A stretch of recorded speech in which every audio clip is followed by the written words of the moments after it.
আসসালামাইকুম ভিউয়ার্স, আশা করি আপনারা সবাই ভালো আছেন, অনেক ভালো আছেন। তবে দীর্ঘদিন পর আপনাদের জন্য নতুন একটি ভিডিও নিয়ে আসলাম।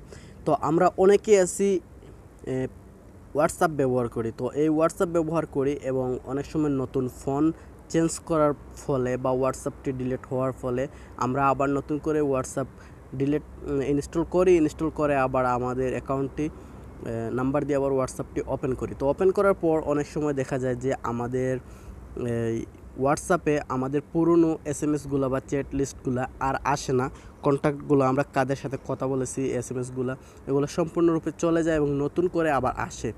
তো আমি আজকে আপনাদেরকে যে ওয়েবটি দেখাবো তার মাধ্যমে আপনারা হোয়াটসঅ্যাপ যদি আপনারা ডিলিট করে দেন, তারপর ফোনও যদি চেঞ্জ করেন, তারপরও আপনাদের হোয়াটসঅ্যাপ এসএমএসগুলো চ্যাট লিস্টগুলো ফিরে পাবেন এবং আগের মতোই চলে আসবে। তো ভিউয়ার্স, তার জন্য আপনারা সরাসরি চলে যাবেন হোয়াটসঅ্যাপে আসার পর এখান থেকে দেখতে পাচ্ছেন থ্রি ডট আইকন। এই থ্রি ডট আইকনে আপনারা সরাসরি ক্লিক করবেন। ক্লিক করার পর এখান থেকে আপনারা সেটিংস দেখতে পাচ্ছেন, সেটিংসে ক্লিক করবেন। সেটিংসে ক্লিক করার পর সেটিংসে চলে যাবেন। তারপর এখান থেকে খুবই সহজে দেখতে পাচ্ছেন এখানে চ্যাট এসএমএস দেখতে পাচ্ছেন চ্যাটস। তারপর এখানে ক্লিক করে দেবেন।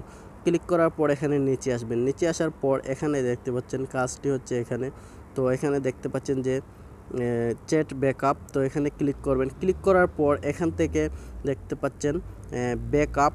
তো এই ব্যাকআপে যদি আপনি ক্লিক করেন তাহলে আপনার সম্পূর্ণ এসএমএসগুলো চ্যাট লিস্টগুলো গুগল ড্রাইভে একটি জিমেইল নাম্বার দিয়ে ব্যাকআপ হয়ে যাবে। তারপর এখান থেকে আপনি কোন জিমেইল নাম্বারে ব্যাকআপ করবেন সেটি আপনার পার্সোনাল একটি জিমেইল নাম্বারে ব্যাকআপ করতে পারেন। এখানে আপনারা ক্লিক করবেন। ক্লিক করার পর এখানে দেখতে পাচ্ছেন আমার অনেকগুলো জিমেইল নাম্বার এখানে শো করতেছে।